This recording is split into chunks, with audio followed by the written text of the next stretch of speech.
I really feel like keeping chickens should be something that brings like peace and joy into your life and not stress. So that's why I want to show you these things to hopefully make your life easier.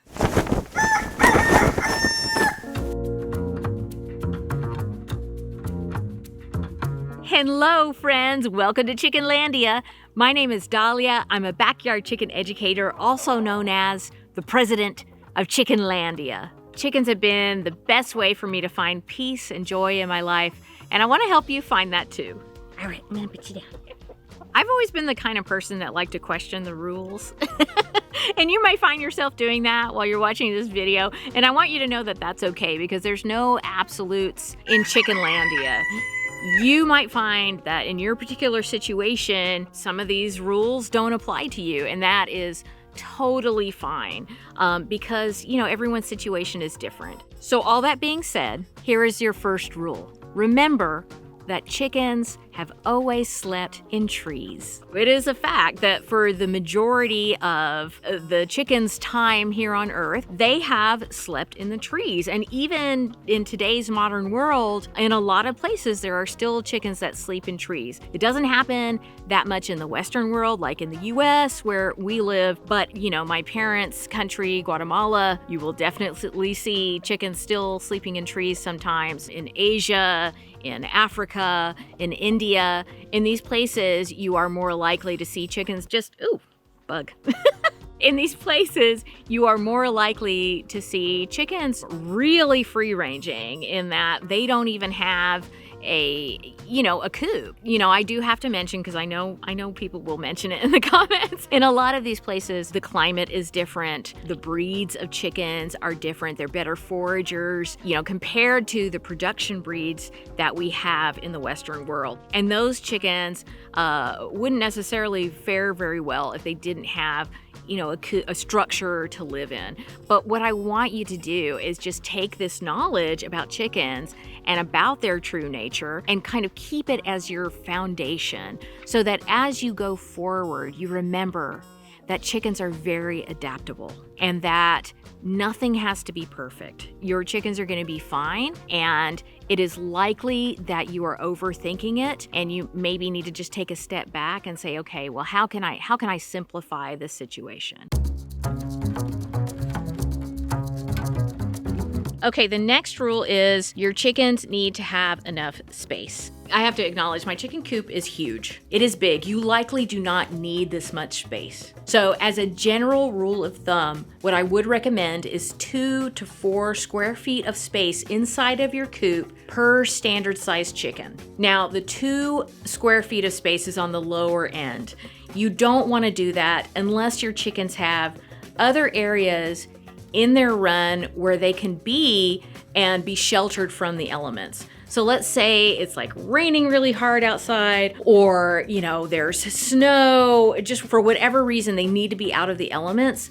They need to have as much space as possible. So if there's a lot of that space in their run, then you could get away with less space in their coop. But if their coop is their only source of shelter from the elements, you need to make sure that it's at least 4 square feet of space per standard size chicken. You need to have at least 1 nesting box per about 4 or 5 chickens. Now, I say this and it's kind of funny because no matter how many nesting boxes you have, they'll all fight over 1 nesting box. But it's better to have too many than not enough, especially when it comes to like pecking order issues and stuff like that. And nesting boxes do not have to be expensive. There are so many things that can be repurposed into nesting boxes. Like here I have a crate, it's covered in poop right now, sorry.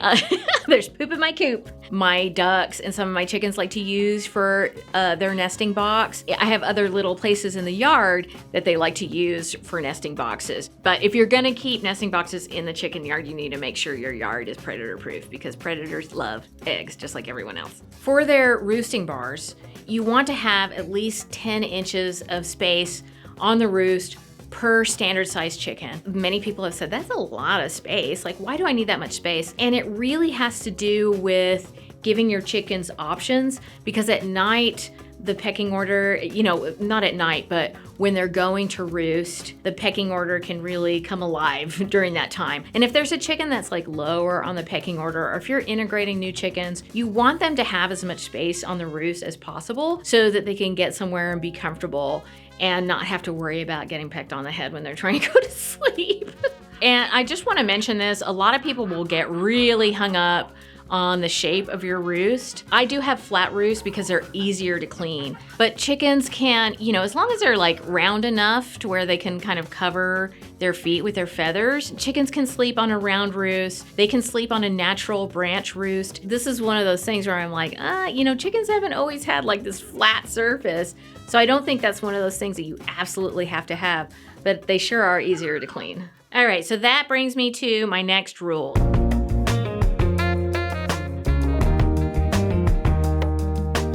And that is, whether you're buying a coop or building a coop, you need to make sure that it is easy for you to clean.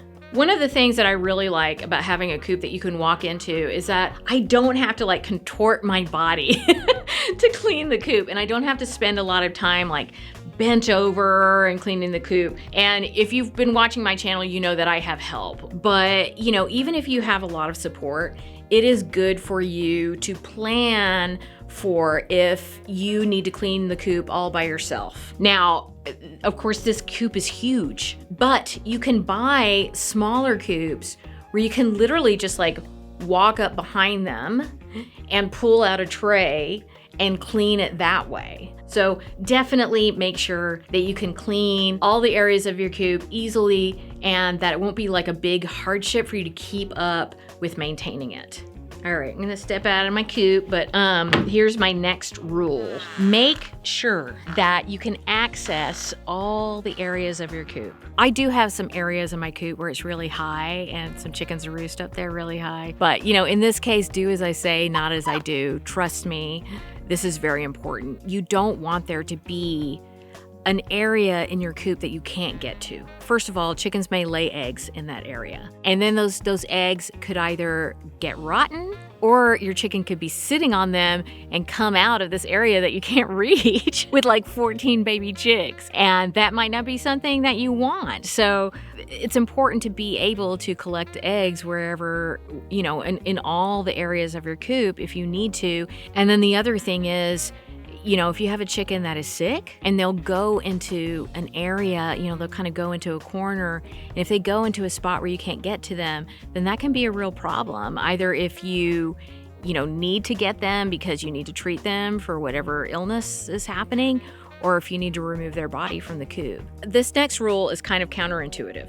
You need to make sure that your chicken coop is very well ventilated. You don't want there to be drafts wherever your chickens are roosting, but you want there to be good airflow in your chicken coop, because if not, you can end up with problems, especially in the winter. Which is funny because usually in the winter people will be like, "Oh, I'm gonna like cover up every nook and cranny," and that feels right, but actually that's the exact wrong thing you need to do. Because in the winter, the enemy is moisture. It is not the temperature. Of course, there's extreme temperatures where you have to take precautions, but for the most part, it is the moisture in the coop that can present a real danger to your chickens. They can get frostbite from there being too much moisture buildup in your coop, and you can have ammonia buildup.